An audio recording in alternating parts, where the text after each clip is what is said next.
కులగణన సర్వేలో పాల్గొనిన వారిలో ఇప్పుడు ఆసక్తి ఉన్నవారు ముందుకొచ్చి సమాచారం ఇస్తే తీసుకునేందుకు ప్రభుత్వం సిద్ధంగా ఉందని ఉప ముఖ్యమంత్రి బట్టి విక్రమార్క వెల్లడించారు. దశాబ్దాలుగా ప్రజలు ఎదురు చూస్తున్న సమస్యలకు పరిష్కార మార్గం చూపించే ప్రక్రియ సర్వే సమాచారం ఉపయోగపడుతుందని ఆయన పేర్కొన్నారు.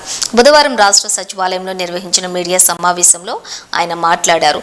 ప్రజలకు ఇచ్చిన హామీ మేరకు కులగణన సర్వే మొదలు పెట్టడానికి సుదీర్ఘ కసరత్తు చేశాం. ఈ సర్వే రాష్ట్ర ప్రజల స్థితిగతులపై ఎక్స్రే లాంటిది. కులగణనతో దేశం మొత్తం ఇప్పుడు తెలంగాణ వైపు చూస్తోంది. దేశంలోని తొలిసారి కులగణన సర్వే మేం పూర్తి చేశాం. సామాజిక న్యాయానికి ప్రభుత్వం కట్టుబడి ఉంది.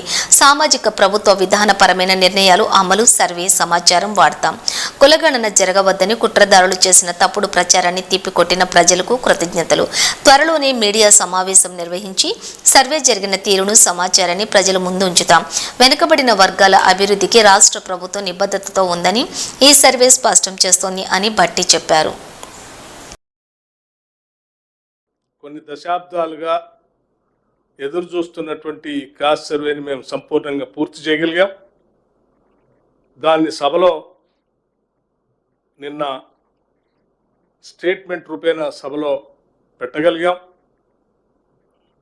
ఈరోజు దేశమంతా కూడా తెలంగాణ రాష్ట్రం వైపు, తెలంగాణ రాష్ట్రం చేసినటువంటి సర్వే వైపు చూస్తూ ఉంది. ఈ రాష్ట్రం తీసుకున్నటువంటి ఈ కాస్ట్ సర్వే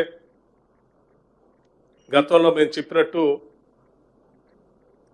ఎక్స్రే కావచ్చు, లేకపోతే మా సీఎం గారు చెప్పినట్టు ఫుల్ బాడీ చెకప్ కావచ్చు. ఈ పూర్తిగా ఫుల్ బాడీ చెకప్ని రాహుల్ గాంధీ గారు చెప్పినట్టు ఎక్స్రేని పూర్తిగా ఇవాళ రాష్ట్ర సమాజం సంబంధించి మొత్తం సమాచారాన్ని వాళ్ళ సేకరించి సంపూర్ణంగా చేయగలిగాం.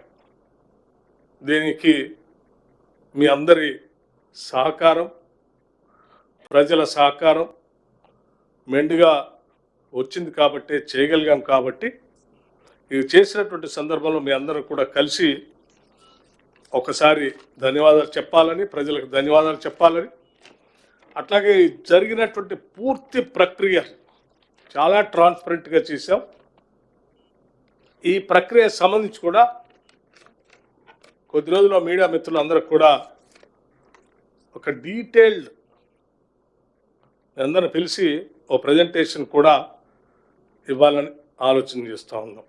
నిన్న సభలో పెట్టినటువంటి 2 కార్యక్రమాలు కూడా కొన్ని దశాబ్దాలుగా ప్రజలు ఎదురు చూస్తున్నటువంటి సమస్యలు, ఆ సమస్యలకి పరిష్కార మార్గాలను చూపించేటువంటి ప్రక్రియ జరిగినందుకు ఈ రాష్ట్ర ప్రభుత్వంలో ఉన్నటువంటి బాధ్యులుగా సంతోషాన్ని వ్యక్తపరుస్తూ, మీరందరూ సహకరించినందుకు మీ అందరికి కూడా ధన్యవాదాలు తెలియజేస్తూ, ప్రజలకి దీనిలో పాల్గొన్నటువంటి వాళ్ళు మరొకసారి మీ ద్వారా ధన్యవాదాలు తెలియజేస్తా ఉన్నాం.